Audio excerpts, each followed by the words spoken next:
अतीत की कथा। प्रिया ने गहरी सांस ली और कांपती आवाज में कहना प्रारंभ किया, तू सही कह रही है रिया, बहुत कुछ है जो तुझे नहीं बताया गया।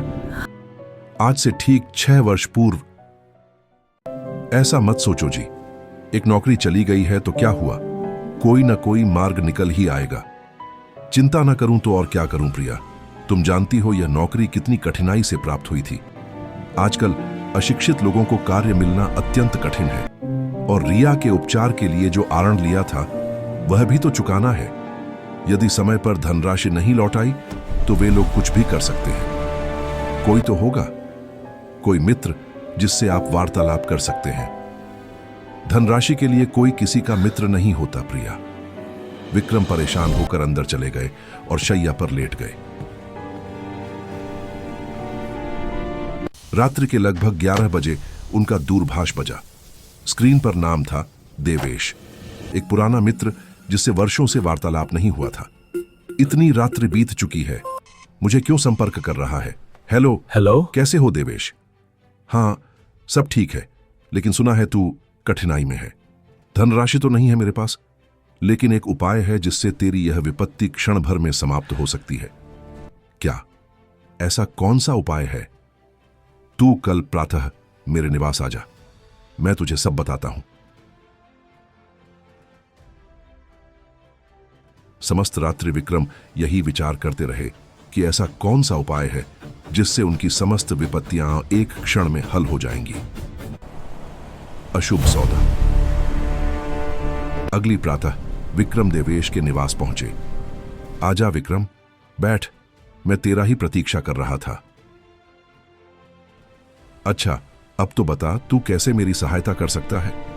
मेरे ऊपर 5 लाख रुपए का ऋण है, वह उतर पाएगा? हाँ, उतर जाएगा, लेकिन तेरे पास केवल एक अवसर होगा उससे कुछ भी मांगने का। मैंने उससे अपनी पत्नी का जीवन मांगा था। स्मरण है, जब सुमित्रा को जानलेवा रोग हो गया था, उसी ने उसे स्वस्थ किया था। रुक, ये तू किसके विषय में वार्तालाप कर रहा है?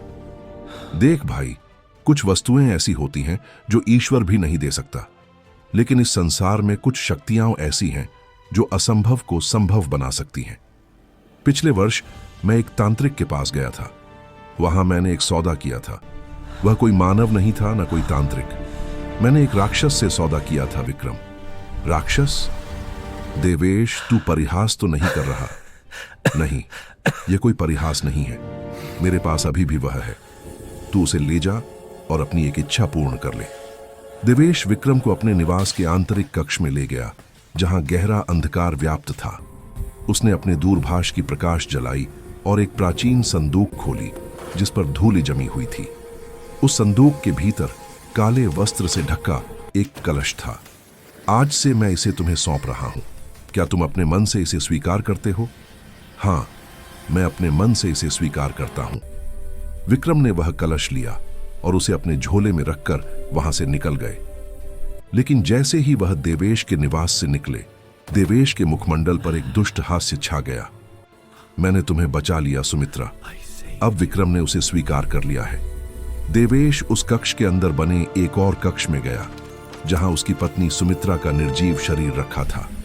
उसने कांपते हाथों से उसका मुख स्पर्श करने का प्रयास किया, लेकिन जैसे ही उसका हाथ शरीर से लगा, सुमित्रा का शव अचानक भयंकर रूप से सड़ने लगा।